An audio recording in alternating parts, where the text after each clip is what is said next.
Welcome to another episode of Retrovaniacs. This is the first of our October/Halloween episodes. This one we're going to just dip our toes into the Halloween part, so no sound effects and goofiness. I guarantee the next show I'm going to overdo, and everyone will hate it. But I'm very excited that it's going to happen. But before we get to next week's show, perhaps we should do this week's show. I am Jeremy Parmentier, one of your hosts, along with Jeremy Gregory. Hey there. And Billy Holiday. Hello. And this week we're going to be talking about Haunting for the Sega Genesis. But before we get to that, every week we like to go around and ask each other, what have you been playing? I'll start this week. I decided I was going to play Zombie U, even though I've already beaten it before. I wanted to go back and play it again to get into the mood. But it turns out Zombie U terrifies small children. So I played it for about 3 minutes and decided that was not a solid choice for me, since I only really get to play while I'm watching a 1-year-old. So instead I played Pikmin 3 again. I can't remember the last time I've actually replayed a game in full that's a fairly recent game that I just finished, and I'm loving every second of it. Does Pikmin not scare small children also? No, he doesn't seem to mind Pikmin. They make cute little noises even when they're dying, and it has happy little music, and they're just big bugs. I mean, it's nothing too terrifying. He doesn't seem to be scared of it at all. So it's a game that's working out for me just fine to play. But, I mean, like I said, it's the first game in a long time that I've actually felt like, you know, I save a lot of games because I'm going to replay this someday and I'm going to go back and 100% it. And I never do because there's a million other games to play. But I actually went back when I'm playing this and I'm getting, you know, all the fruit and I'm making sure to kill every optional boss. And I'm really cleaning this game out. And I'll definitely do it again. I love this thing.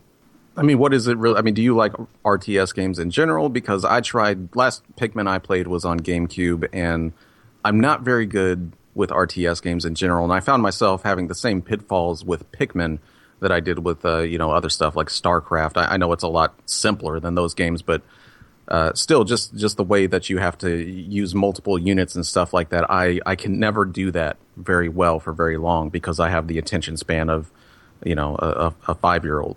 So I've just never been able to really get into it. Like, what are you really? What is the secret to getting into Pikmin? I'm not a huge RTS fan. I'm always a fan of those games, like StarCraft, for example. I was super into StarCraft at first until everyone else got so good at it that it just became a speed race, and then I lose interest. I like the concept of real-time strategy games. I like the idea that I'm managing a whole army that I can kind of take and do different bits, but I don't like the multiplayer part because within 2 weeks I'm already at the back of the bottom of the level, bottom of the curve. I'm not good at not that I'm not good at just speeding through the level, but I get bored with it very quickly. And so then I lose interest in trying to get more and more efficient. Pikmin's nice because it's one player.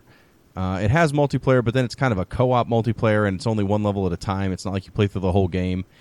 So for me, it's kind of a very relaxed RTS game. So if you like RTS games, but you don't like the rush of it, I think Pikmin's a perfect mix of that.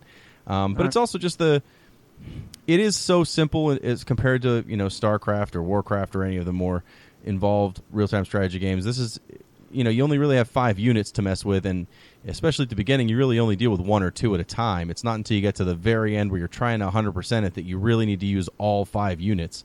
It was just nice to play a game that I actually saved to play again that I'm going to really play again. All right, I eventually want to try it out myself. Well, what have you been playing, Jeremy?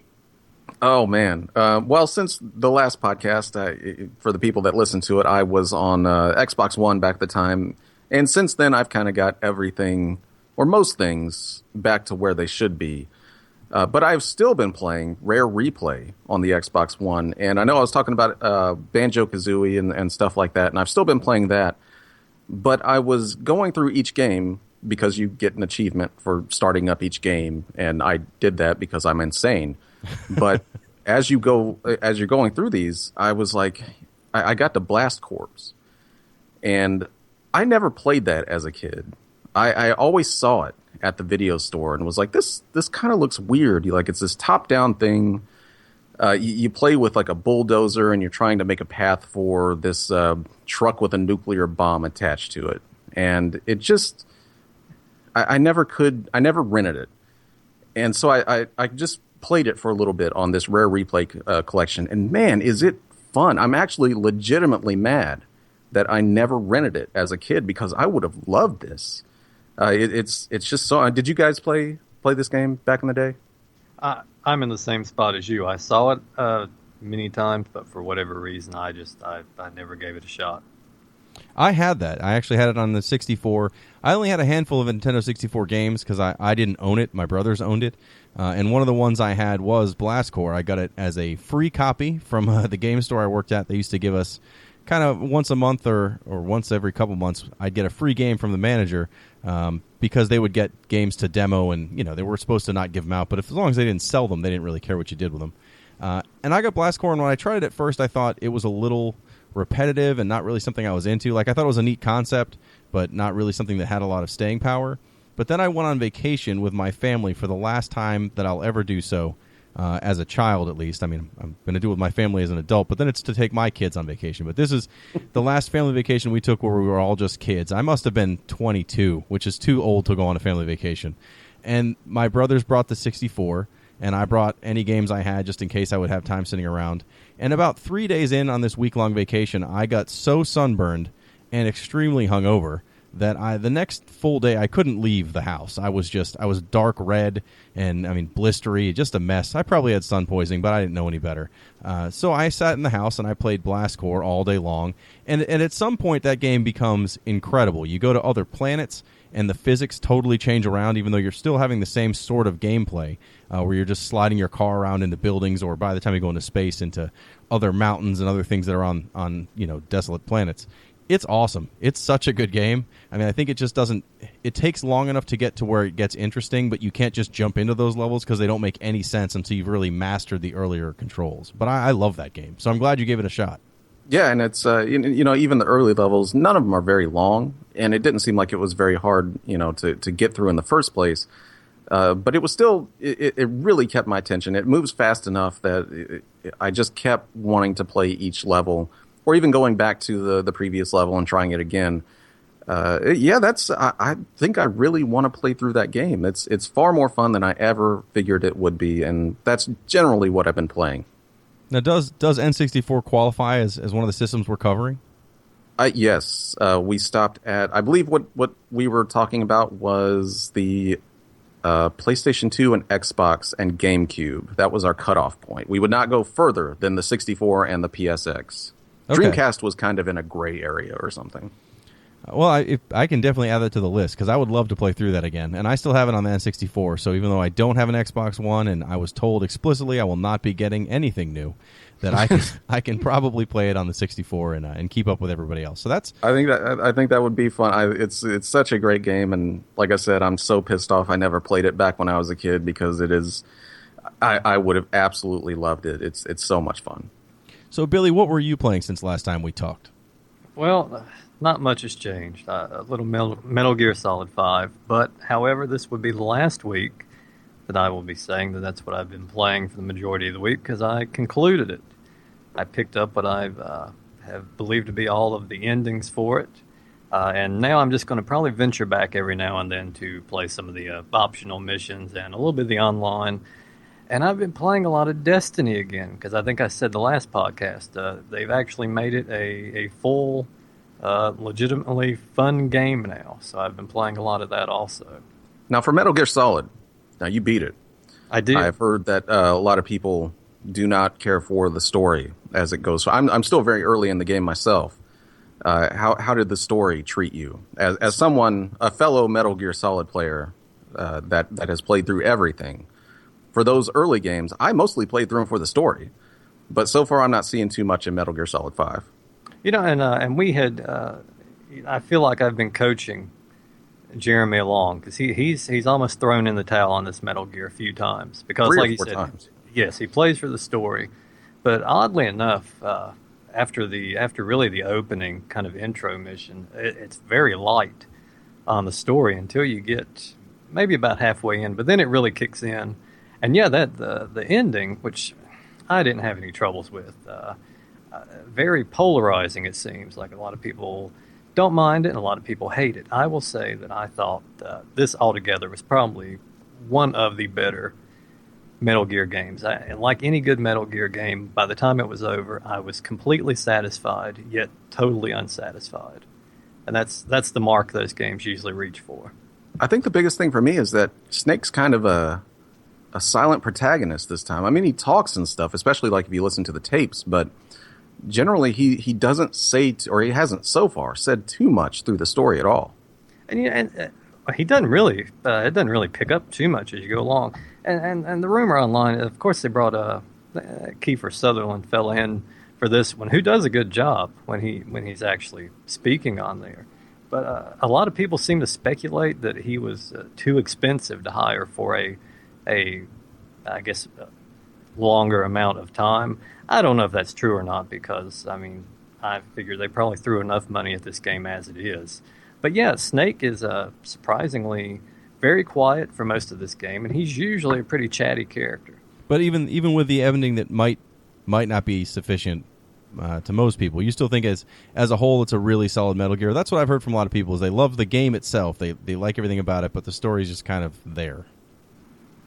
I think the game itself, gameplay wise, as far as actually sitting down and playing it, I think it's the best time I've had with a Metal Gear game. I think it's the most polished, not just graphics wise, but control wise, that the series has ever been. And I don't know what people wanted, and I think that's the trouble. I don't think people knew what they wanted. From the conclusion, I assume the conclusion of the series, at least properly. So yeah, people are just going to complain, I guess. They would complain no matter what. I'm sure they're just waiting to tie the story up with the inevitable dance game tie-in to finish the series off, so that'll be fun. I'll play that one. I won't play the rest, but I'll play the dance game tie-in. Guaranteed. It's my kind of thing. I'll pre-order the hell out of that. Well, a horrible Metal Gear game, but a good game in its own right.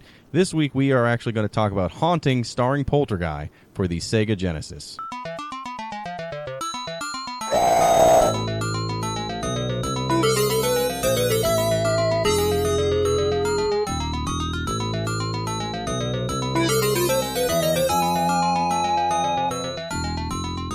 Now, I had owned this game when I had a Sega Genesis, and I played it for a a review we did on the OMG Jeremy website.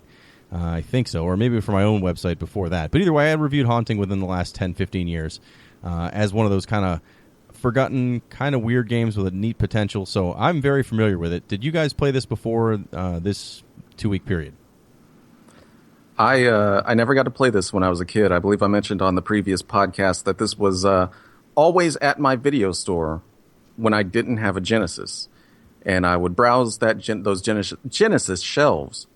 Just was so much jealousy because there were so many games I wanted to play. And The Haunting was one of those because the cover art was so gloriously terrible but awesome at the same time. And the back of it looked awesome. I mean, it was a really neat original idea. It seemed like, you're playing as a ghost, you're scaring a family in a mansion using these various, types of ways to haunt them. And I always wanted it. And then I finally got my Genesis, and I went to that video store to rent it, and someone had stole the game. And they never got another one in. So I never, ever got to play it until now. There are no victimless crimes.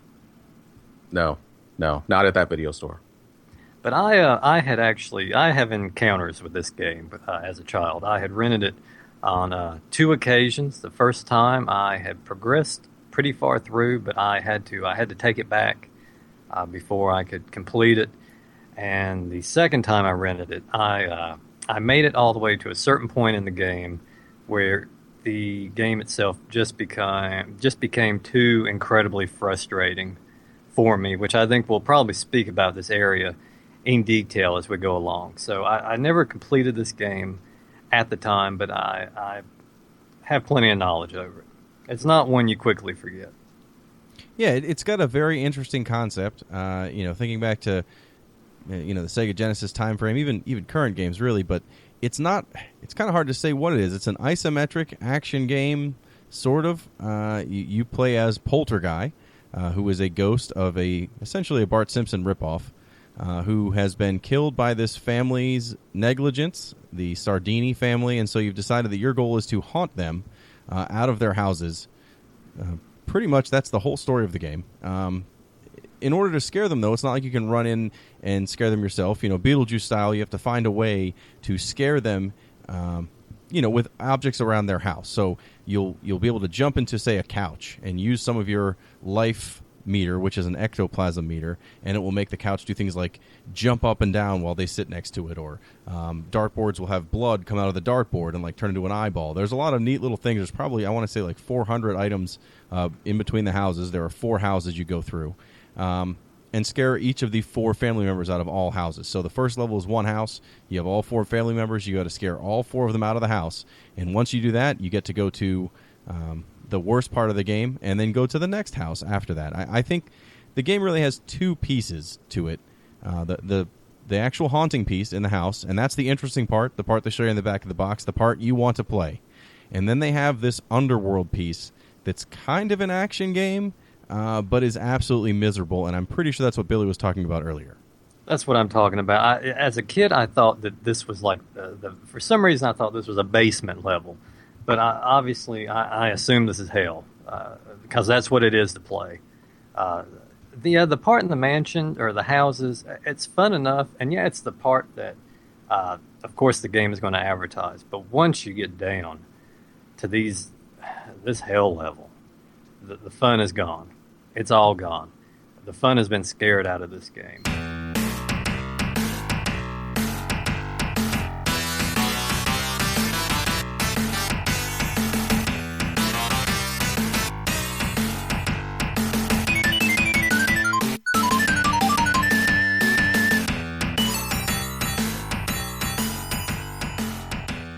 But before we go much further, I had a moral dilemma with this game as a kid.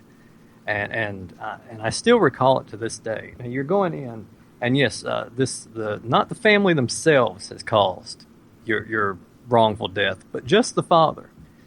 And I always had the trouble. Why punish the entire family? There's kids in there, for God's sake. Why punish the children also?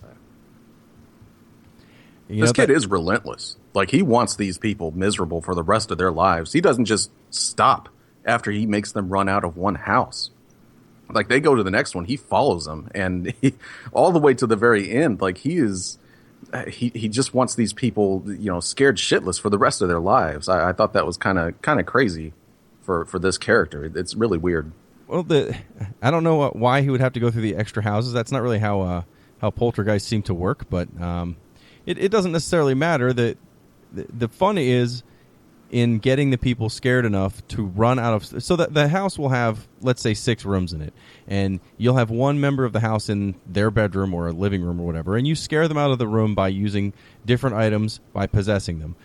There are some items that you just possess by jumping in and out of, and then after a few seconds it will do whatever its little reaction is. There are also other items that you actually control. There's a garage section in the first house where you can control some mice that jump out of like a garbage can, and you can drive them around the room at the family member, causing them to go in a certain direction. And eventually they'll run through their house till they get to one of the main exits from the house, and then they leave the house. I don't know. I thought the idea of how you scare them, you can't just sit there and use every single item in every room, because you only have so much ectoplasm, which is your life bar in the house. And every time you possess something, it takes a little bit of ectoplasm. If you can scare the family member out of the room, they'll drop ectoplasm wherever they were in the room, and it stays there for a second, so you have to rush around and pick up all the ectoplasm again. In the first mansion, that's more than enough to where, unless you're really being careless or don't know how to play, you shouldn't need to go to the underworld section. If you run out of ectoplasm, you go to that underworld action section to regain all your ectoplasm. You can't die in the mansion. You can only get sent to, to hell, essentially. But you can die in the underworld section, and there are plenty of things that try to hurt you. There are just fires that burst out of the ground. There are arms that try to grab you. There's pretty much any terrible action game item that can possibly hurt you is in the hell section. And meanwhile, all you're doing is running around that area trying to dodge getting hit by things, grabbing little ectoplasm balls on your way to the exit. And calling that area an action section is being generous at best. It's so needless. It seems like they needed something else. They needed... You couldn't just sit there and scare these people constantly. So they were like, what can we do to bring this back a little, so you have to manage your powers a little bit better. And that seemed like it was the answer, and it was the wrong answer, because it is no fun at all just sitting there waiting for those ectoplasm drops to drop from the ceiling. And for the most part, it seemed like just about everywhere they would drop was going to be a place where something was going to come out and hurt you, or a pit was going to fall on the floor.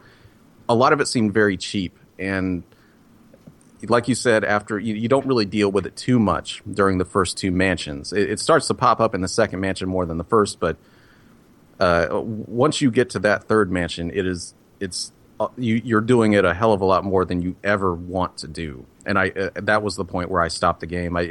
Not only was it just doing the same thing over and over again, but it was making me go to those hell levels, and they are hell, for having too much fun actually playing the game. So it really felt like the game was punishing me at some point. Yeah, and that's the same feeling I got. And you try to be strategic with your ectoplasm you have on there, with kind of your selection of what items you're going to use to scare this family. The only problem is I don't really know how strong of a strategy you can form. As a kid, I thought you could scare them. You could jump in items and kind of herd them towards the door. Playing it this time, I don't think you can. I think it's just completely random where they run to. And a lot of times, the family member will run just deeper into the house. I encountered that a lot. Or they'll run back and forth between two rooms. Yeah. So you'll scare them, and you'll get your ectoplasm, so you don't have to go back to the awful level. But still, you're doing the same scares in the same room over and over and over again. Especially in the later mansions, I found that to be more of a problem. The other thing in the house that will stop you from scaring them is their dog. For whatever reason, their dog can see you. Well, it makes sense later on why their dog can see you, but their dog can see you, and every time the dog's in the room with you when you're scaring them, it essentially calms the family down. So you'll most likely run out of ectoplasm if you keep trying to scare them in a room with the dog. So you'll have to go to those levels to regain your ectoplasm, and also in between each house. So once you get all 4 members to leave the house from the first, second, third houses, you are then sent to that hell level to basically transfer yourself to their next house. I guess that's how poltergeists transfer through hell caverns. The downside with the hell levels, other than that they're also boring and not boring as much as incredibly frustrating, is if you die there, you die. That's it. You can't die in the house. You just get sent to hell. If you die in hell, that's your game. Start again. Yeah, and especially with how long it can take to actually scare those family members out of there. If you die in that hell level, especially like in level 3 or something like that, you just don't want to do that again. It's so tedious after a while. This is one of those games that makes an incredible first impression, because you get into it, you really do feel like Beetlejuice. You're going around possessing shit, scaring these people to death, and it's really neat for that first house. But you get to the point where those hell levels just don't make it worth it, and especially if you die, you don't want to do that stuff again, because it can take so long to get some of those people to get out of that house, and going through all those rooms and everything like that. I got to the point where I just didn't want to do that anymore. Yeah, and as a kid, that's what happened to me. I made it to the last hell level after the third house, and died on. I was pretty sure it was the last boss at that time. I did confirm this time when I played through that I had made it all the way to that last boss and died. And the sheer amount of time put into it and have to start over, I just couldn't do it. But yeah, never before have I played a game that it's fun, and then it just puts the brakes on it so quickly, and it just becomes a chore. Well, I think it's like you get to this, especially in the second mansion, it seemed for me. The first mansion, it seemed like you could scare them out after a couple of rooms. But once you got into that second mansion, it seemed like it could take 3, 4, 5, or 6 rooms for you to eventually scare them out. And I don't know what, you really, all you get in the game to see how scared they are is a small graphic in the bottom right-hand corner. And it says if they're, calm, or if they're super scared, or whatever. It really never says, though, how close they are to running out of the house completely. So they can be really, really scared, but you can still chase them around to 3 different rooms before you actually scare them out. And once you're in those rooms, it can take a good, 2 or 3 minutes of going around to each little thing, scaring them, before they eventually run out into the next room, or if they eventually run out of the house completely. And that it got really tiring, especially if they run right back into the same room that they were just in. And I couldn't deal with that.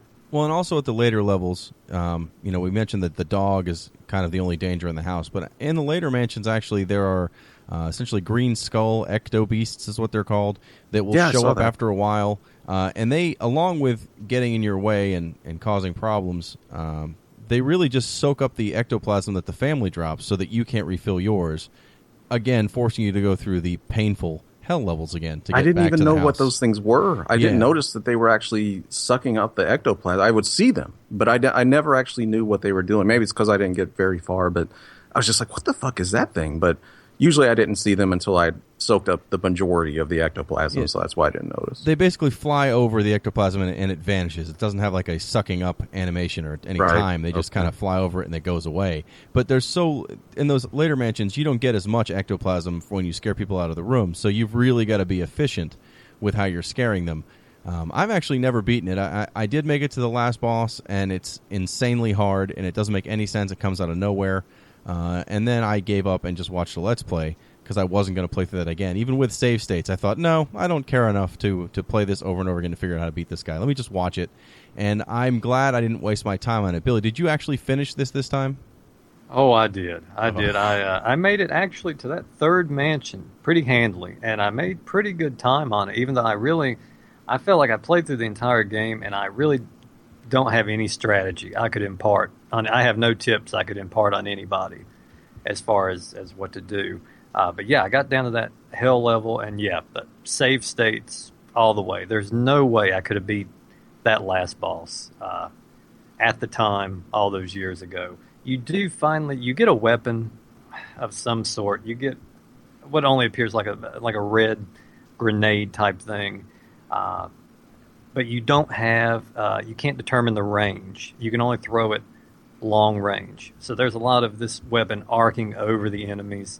You got to line it up just right. And the final enemy is like a big brown blob that kind of splits into a lot of small, I guess, spider-looking creatures. And you have to hit each one of those, and they're constantly moving. So it's almost impossible to really line up that shot.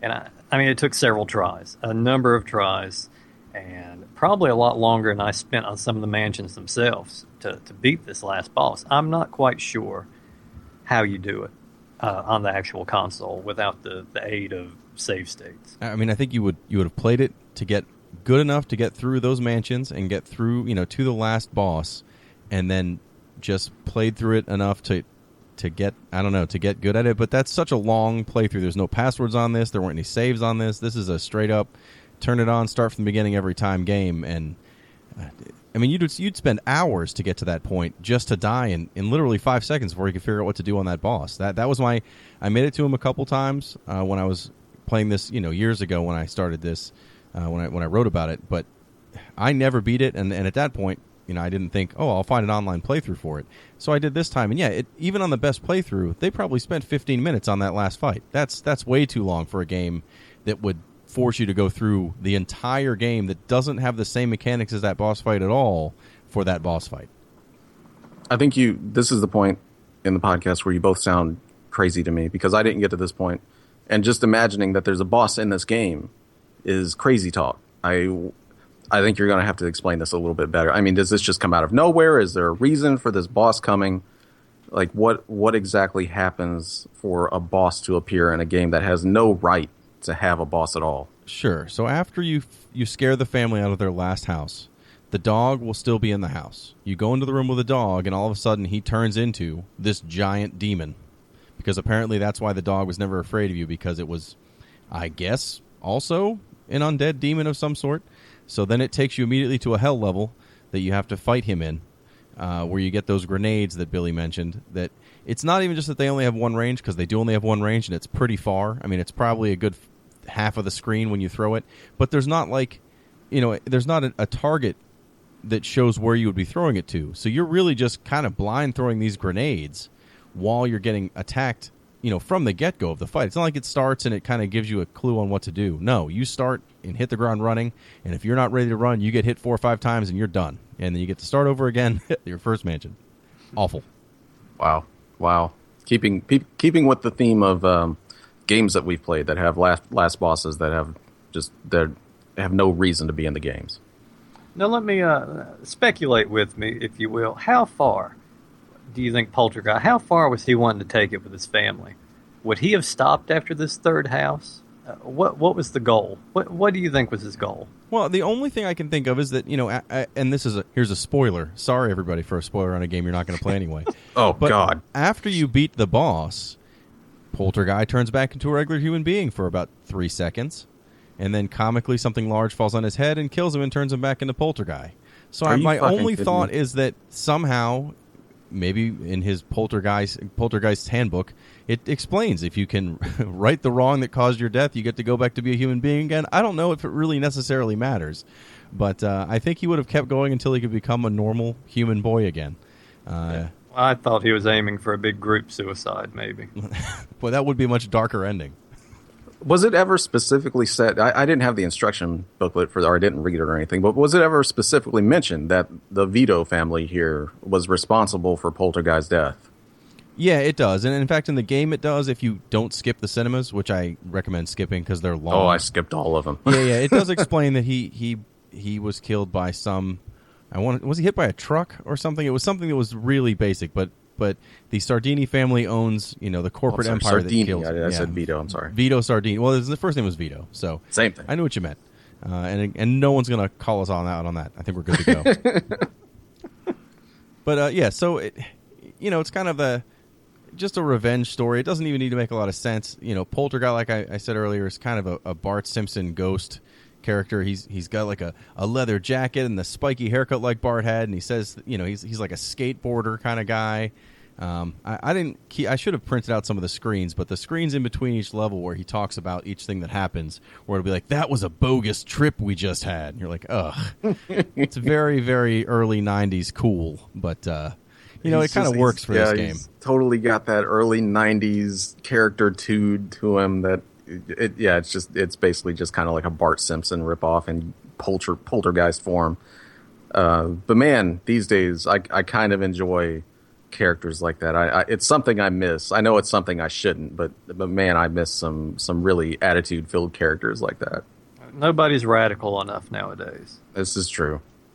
Well, when everybody was radical, there was no point. But now that not everyone's radical, it's kind of interesting to go back and see that here. It's the fact that the whole way through, I was like, God, this guy is so goofy. I don't know if I can really say I think this is an amazing game just for this character. But it turns out the hell levels did that for me, so we're good. Yes, totally.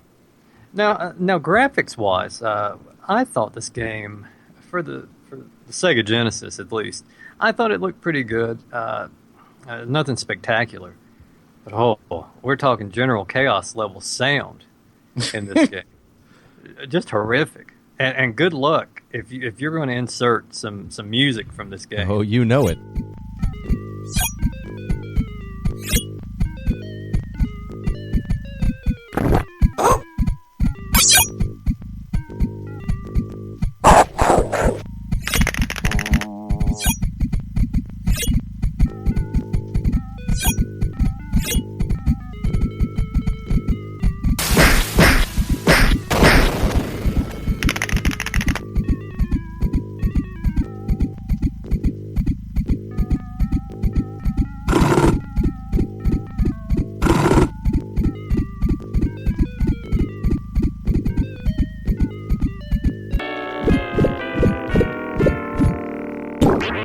Oh, that's scary enough right there for a Halloween episode. It's another one of the Electronic Arts Sega Genesis games, which General Chaos and Mutant League Football were both part of that list of games, and they do have some pretty terrible sound. I mean, they're doing what they can with the Sega Genesis's sound ability, but it's pretty bad. It's got a lot of it just sounds like metal grinding sounds in it. I don't know how else to describe it. It's a very metallic music that the Genesis had, and this is very heavy with that. I mean, I'm sure at this point in the podcast, I probably put on 2 or 3 clips, and if people made it through those, then they know exactly what I'm talking about. But the music in this is not great. It's not good at all. It's not like Toe Jim and Earl had that, that early '90s kind of funk sound to it, I guess, R&B, whatever you want to call it. This does not. This is like, I don't know what this is supposed to be, but it is not enjoyable to listen to. When I played through it, I basically turned off the sound the whole way through, because not just do you have some fairly painful music, but if I manage to not put in any of their screams when the family is scared, it's when it's loud enough, it hurts. I just don't think Electronic Arts, those developers back then, knew how to deal with that Sega Genesis sound chip. I mean, it's always been very metallic sounding anyway, but it seems just about any time you want to do a very specific instrument, it seems like 80% of them just kind of come off sounding like an overblown electric guitar or something like that. It does sound absolutely horrible, but the animation in this game is so charming. There are so many different animations, the different things that you can haunt, the animations of the people or the Sardinis and how they react to everything you do is so it's really good. It's really funny. There's a lot of them that were actually fairly violent. There was like one where he made a wall kind of like turn around and it chopped off a dude's arm and blood splattered everywhere. It was really neat to see stuff like that back for as early as a game this was. But I think the game, as bad as EA did music back then, I think they had animation and character art down to a T because it looks great. Yeah, and I was actually gonna ask you guys if you had a favorite haunt from this game, but for some reason there's an area where there's a washer and dryer, and if you hop into that, out comes a pair of jeans that walks along on its own, and it scares them until it falls down and blood oozes out.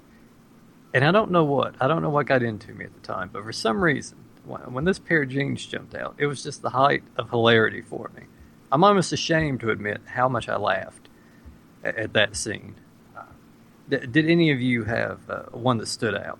There's a lot of them that aren't very good. Like I talked about the couch that rumbles up and down, or a TV that will just turn on and turn off, or flash, or like the screen explodes, or little things. I really like the dartboard that oozed blood that turned into the eyeball was one that, even though that's an early one, it's a pretty solid one to get you started and say, yep, this could be really cool. There's a lot of neat ways to scare this family. I really like the ones where you moved around. Wasn't there like I think there's a plane in the little kid's room, a little action plane. You can fly around the room with him. I mean, again, it's not like it's a scary thing, but it's just kind of a neat. I felt like that actually did give you some more control on where they're running to. Yeah, there was in a lot of different rooms. There was a lot of different. There was usually at least one. It seemed like that you could haunt, that you could manually move around, and when you did that, your ecto bar would turn red, and that's how long you could move it around before it would stop. You had stuff like there was a rocking chair in one room that you could move around, and other stuff like that. But it gave you a little bit more control, because generally you don't have any control when you possess these things, and you just kind of have to do it and wait for the person to move over to it, and then it scares them, and that's what you do. But for me, I guess I really enjoyed the blood couch. There was one that was just you could haunt a couch, and they would come close to it, and it would spew blood. Or there was the cowboy skeleton, where you could haunt a specific doorway when they're out in the hallway. And if they got close to it, a fucking skeleton would come out in cowboy pants and a shirt and whatever, and he would shoot his revolver a couple. It's so goofy and dumb, but I thought it really, it was totally just what this game was all about. It's so goofy. And of course, like you said, there are some really bad ones. I mean, you said there's over 400 different things you can do, but I was always surprised with the different things that you could find in these things. Well, yeah, there's plenty. That's why we've talked a lot about how this game doesn't have a lot of staying power, and the hell levels definitely where you just wander through essentially a big brown basement while things try to grab you are not fun. But the haunting aspect of the game, the actual, the house levels are really interesting. I mean, it's a different game completely than anything else out there like it. I think there's another game that's basically like a remake of this called Ghost House, but other than that, there's nothing else like this. It's its own game. It wasn't popular enough to make a sequel, but it's just neat to play something that has a totally different idea of what you're supposed to do than just shoot a lot of things or get from one to the other and not die. I mean, this is a totally different game, and EA had a lot of those during this time frame that were really just kind of out there, and I'm glad they made them. It kind of sucks that this was the best Beetlejuice game we were ever going to get, because for us Beetlejuice fans, all we had gotten before was the craptacular LJN game on Nintendo. And the idea of this one was definitely right up my alley. It was exactly what I wanted, but the execution of it just kind of fell flat eventually. That's it. This is just it's terrific premise, but it can only go so far. You have a lot of fun in that first mansion. You kind of, the first time you drop down to the hell level, you kind of forgive it. There's another mansion, and it's fun again. But yeah, it's half a fun game that's just completely ruined by the other half, which is the complete opposite of fun. I think they still had to have something like that, though. I don't know if you could not have... I mean, specifically what they did was not a great solution, but if you didn't put a way in to limit what you were doing in the house, then you would just run through every room and use every item, and eventually they'd run out of the house. I mean, you have to put in some way to limit and make your character, more efficient at scaring, or else it's just how fast can you hit the button. So I understand why they put something like that in there, but man... maybe it's just too long for each of those sections, or I don't know. They could have done anything else. It's one of those things like the haunting part of the game is so original and cool. And, you mentioned that you have to have something. You do. But and for the same people that thought of this amazingly original idea, they fucking just put that in there. And it's awful. It's not even close to what, the originality of what the actual haunting scenes are. So you're stuck with this cool, you can haunt stuff and everything, and then you go to this completely awful hell level that doesn't even seem like it should be in this game. It just didn't make any sense to me. Well, then to top it off with a boss fight that again comes out of nowhere. It has a mechanic that you don't see otherwise in the game. Those red grenade things. It feels like they had, they spent a lot of time developing the haunting piece of it. And then they try to tie it together with some other things at the last minute to make it, I don't know, more of a standard game with a boss and some action scenes. I guess maybe they thought that would appeal to more people, but nah, it just made it so you didn't enjoy those parts of it enough where you weren't going to play through the rest to see it. I don't know really how a better way that they could have wrapped it up. I mean, this boss fight just feels completely tacked on, as if someone stormed in the studio and said, every video game has to end in a big boss fight. So they just threw one in. I don't know what kind of better conclusion, what kind of better odds you could face at the end. I mean, surely I guess it wouldn't be that satisfying if you ran them out of the third mansion and that was the end of the game. They had to put something in there. But yes, like Jeremy said, for people who obviously were very creative and had a lot of very interesting ideas as far as the first half of the haunting part of this game. It kind of raises the bar up there. You would expect a little bit more from them. And personally, I don't know what I would have wanted to see, but I know this was far from it. I think this is a great 20-minute long game. I think this is one of those games, if you can find it, it's not too much money, buy it, stick it in your Genesis, play it for about 20 minutes, and you have seen basically everything the game has to offer. And you will probably have had far more fun with it if you play it for those 20 minutes than if you stick with it to the very end.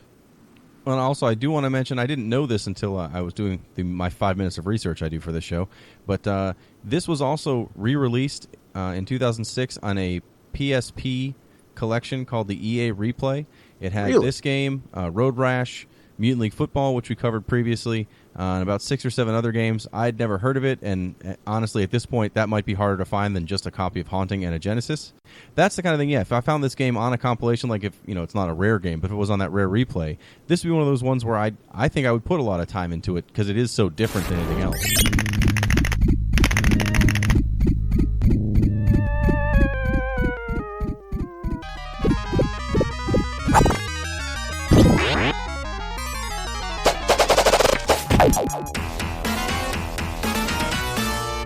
So next month, we're going to continue our Halloween theme by reviewing not just one game, but all of these Splatterhouse games, crossing the TurboGrafx to the Genesis. We'll even mention the terrible Xbox 360 one. I think there's a Nintendo one we will touch on.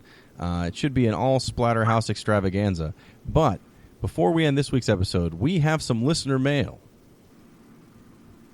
Yes, we do. Actually, I know since you said next month, I'm pretty sure you mean next podcast. Next podcast. I don't know how long this show is anymore. In 2 weeks, we'll be doing All right. Splatterhouse. Anyway, we do actually have a listener question today, and this one is from Joe. And Joe writes in to ask, if you guys were at all like me as a kid, then you probably only got to have one gaming console if you were lucky. And that one console was usually decided by what consoles your friends had. Unfortunately, this meant for a lot of us, we probably missed out on a lot of consoles growing up. Are there any classic consoles you all wished you would have been able to own as a kid that you just weren't able to ever purchase? For me, the answer is clear. It's the original Sega Master System. Everybody had a Nintendo, and I had two friends at different times, like, one when the system was new and one when it was kind of the end of the system's life cycle. But they had Sega Master Systems. They had different tastes in games, so I got to kind of play almost the entire library of the popular games. I loved that system. I never owned one. It wasn't something I was going to be able to buy. We bought a Nintendo, and essentially, like, that was our money. That's what we bought. That's it. You're not getting the other thing. And if I only had to pick one, I still think we made the right choice. Having a Nintendo over a Sega Master System, far better idea. But some of the games on the Master System were just incredible, and I cannot. I have one now. I bought one years later at a KB Toys that did a closeout. I got the Sega Master System and like 5 games for $25, and I think it's the best thing I ever purchased.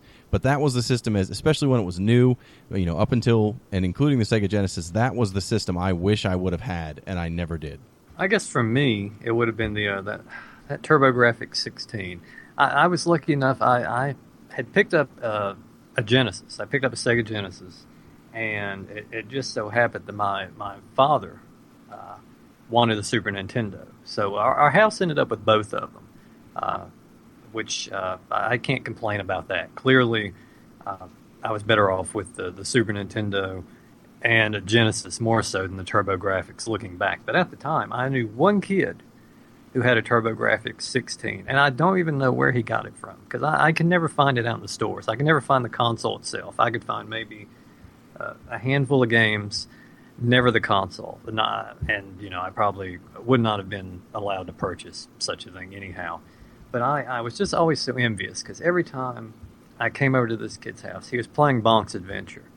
And even though I'm sure Super Mario World was probably a better side-scroller, I was just so envious of this Bonk's Adventure. And I just thought the system looked much better than the other systems. But I mean, I guess that was the one good thing. After we reviewed Keith Courage, I felt a little better about having never owned a TurboGrafx, if that's what I had to look forward to. But yeah, I've never got the chance to buy one. Of course, I could go online now, but I had one chance back when I was in my late teens to pick one up. I was at a flea market, and there was one still sealed up, and it had a few games also sealed, and I just didn't have the money on me. And I went home to gather it up, and I came back a few days later, and it was gone. And that was the only time, still to this day, I have ever physically seen a TurboGrafx besides at my friend's house and at this flea market. And the only place you could buy those, because I am that guy for a bunch of my friends, the guy that had the TurboGrafx, was at Lionel Kitty City or Children's Palace, both of which stores have closed. Probably not a coincidence. Now, Children's Palace was great. Let me ask you this: when your friends came over and you fired up the TurboGrafx, did you make sure not to put on Keith Courage? Oh no, that was the only game we played. No, that was definitely not a request, not a highlight of the system. I think we played a lot of like Military Madness and the Legendary Axe and a couple other games. The TV sports games. My other friend that had a TurboGrafx bought all their sports titles. They had some very solid sports titles. But yeah, you really wanted to push those with people. But then, again, the negative with the TurboGrafx 16 is you only had one controller unless you bought the multi-tap and a bunch of extra controllers. So you're talking about dropping another $100 to play two-player, football with somebody. So you had to be really dedicated to pull that off. But yeah, you could only find those at specialty stores. They didn't sell them at Kmart's and the other places, Radio Shacks, all those places that sold Nintendo games. None of them sold TurboGrafx. You had to go to a specialty store to find them. Yeah, I think I mentioned this at one point, but every time I would go to my Toys R Us as a kid, they would always seem to have the TurboGrafx playing on like the TV and the behind the glass or something, and it was back when I guess when it first came out. But man, it looked really great. It's such a cool looking console. I mean, even like you had like the big cartridges for the Nintendo and Super NES and Genesis, but the TurboGrafx had these cool little cards that that had the games on them, and it just looked like it was a system from the future. But nobody owned it, and I always felt bad about that. I'd see the previews in magazines, and everything looked pretty cool, but it was just one of those things. I didn't want it as a kid just because no one else had it, and I didn't get a chance to actually ever own it as a kid. Yeah, some pretty bad marketing in the U.S. It was big in Japan, and I think it had an okay response in Europe, but pretty miserable in the U.S. Well, what was your system, Jeremy, that you wanted that you didn't have? I know this is going to sound insane, but I always wanted a Sega CD, and this is the only. Ain't no shame in that. Yeah, I try to tell myself that every time I think about it. This is the only time that I think my dad has ever gave me good advice growing up. I remember we were at the State Museum or something one Christmas. We were doing we brought my cousins to see Santa or something, and they were doing the stupid sit on Santa's lap or some shit at the State Museum, and I was there, and I just got a quite a large check from my some member of my family, and it was enough to buy a Sega CD, and it just came out that year, and it was this was. Again, something that was like the future. You put a game on a disc, and there's movies on it, and it looks really cool. Nobody had seen anything like that up until that point, and it was cutting edge. And I told him, we were standing in line waiting for my cousins to go on and sit on Santa's lap, and I was like, man, I think I want to get a Sega CD for Christmas with this money. And my dad looked at me and he was like, you know what? You can get a Sega CD, but maybe wait until next, March or April, because this has just came out. You don't know what it is. It could be, a total bust. You just don't know. He's like, wait a few months, see what you think. If you still want it, you could totally get it. And I said, all right. Now, my dad was someone that had actually invested in the beta format back in the 80s. So I think he knew what he was talking about.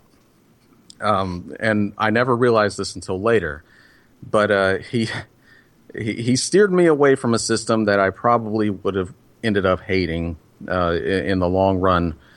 But that was really one of those systems back in the day that everything I saw from it, I was like, man, that looks really, really cool. I really want that Sega CD. But my old man saved me from a $200 check of regret, so I appreciate that one. Now, I am a proud Sega CD owner, and you may not be as pleased with your old man once I tell you that your father caused you to miss out on Slam City with Scottie Pippen. Oh, god damn it. How do you feel now? I've seen many YouTube videos of those FMV videos or games from back in the day, especially Make Your Own Video with Marky Mark and the Funky Bunch. That one alone almost makes me regret not getting one. But I proud Sega CD owner or not, I can't really imagine myself ever owning one and really having fun with a lot of those games. There was a few games here and there that I think I would have really enjoyed, but the overall impression that I get from that system and people that owned it was like just depression or this weird ironic. I had fun with it, but then you just kind of step back and frown about it or something because you didn't really mean it. But I was glad I honestly never got one. Well, the only thing Sega CD owners can say is at least they didn't buy a 32X. So they have that going for them. I had a Billy, Sega CD. did you buy a 32X? Who bought a 32X in this podcast? Now I am equally as proud to say I did not. No, hold on. I did not buy a 32X. While I enjoyed the Sega CD, I could see the direction that these add-ons were going in. So I skipped out on that one, even though I almost jumped on it just for the WWF game that came out for it. I think it had one extra character. I think it was Quang the Ninja. But Quang the Ninja was not enough to sell me on the 32X. I bought one years later. The 32X had a pretty good amount of games on it, that were all right, but most of what I've seen was just kind of like on par with like the Super Nintendo. So it was not a big upgrade. I mean, I didn't have one myself when it was new, but after, because again, I still worked at the Electronics Boutique at that time, so I managed to get one later on as a trade-in from somebody for $5, so I bought it from them for $5, along with a Star Wars game and something else for it. And yeah, I mean, it was slightly better than a Genesis, but it was not worth any amount of money. By the time I had tried it, there was already better things, on the next month over coming out, the Saturn and the PlayStation. There was no reason for me to bother putting any more money into that. So I won't consider myself really an owner of a 32X. I borrowed it for a very short term and then sold it back for $5. So yeah, those are the systems we wanted to have when we were kids we didn't have, and in probably most cases we've played them since and realized we might have made the right choices, even though we missed them at the time. So thank you, Joe, for giving us that question. And if you have another question for us, please send it our way. We're on Twitter at Retrovaniacs. We're also at retrovania.net. There's articles up all the time, 3 days a week, along with this podcast every other week. And we're on Facebook. So find us any of those places, send us those questions, and get ready, because in 2 weeks, we're going to hit you with some horror you've never seen before, with a handful of Splatterhouse games that I've heard get more and more incredible as you go on. I'm so excited for this. I think everybody knows Splatterhouse 1 and 2, but I think there's not as many people know about Splatterhouse 3, and I'm really super excited about you guys playing Splatterhouse 3. Well, as the only person who finished the Xbox 360 version of Splatterhouse, I imagine I'm going to love it, because it's got to be better than that. So we'll see you guys then, and yeah, that's all I have to say. See you guys next time. Bye.